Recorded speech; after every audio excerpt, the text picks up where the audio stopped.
Hello everybody, and welcome to NorCal Slot Car Scene. In all forms of motorsports, there's always the age-old question, who's the best driver? If you've been around slot car racing for a while, I'm sure you've heard the phrase, if I only had his car, or if I only had his motor.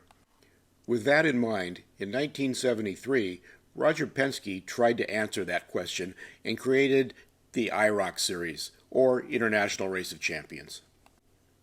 That first IROC Series featured Porsche Carreras and the best drivers from Formula One, SCCA, NASCAR, and IndyCar.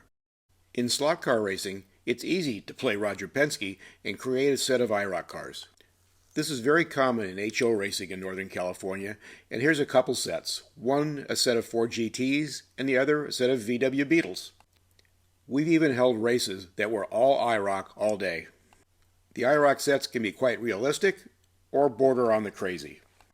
And Marty's set of Looney Tunes HO slot cars are a blast to drive. In 32nd scale, John Roberts has duplicated two IROC sets. The first, the original 1973 Porsche Carreras, as well as a set of the IROC Camaros, which came after the Porsches.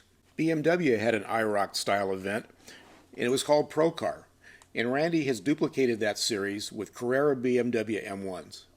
He also has a great set of vintage NASCAR IROCs that we've raced on numerous occasions.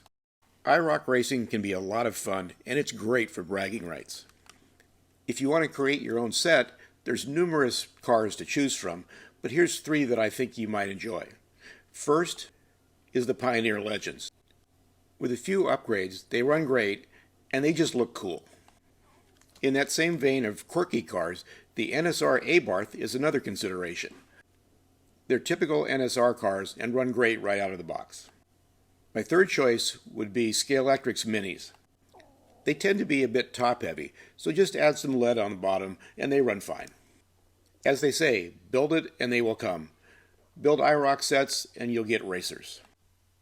One thing to consider though is the rotation with IROC cars is different than normal racing because the cars are staying in the same lane but the drivers are moving. In a future video, I'll go over the lane rotation process for an IROC race. It's actually quite simple once you get the hang of it. Thanks for watching. This is Jim Rose with NorCal Slot Car Scene, and we'll see you at the IROC races.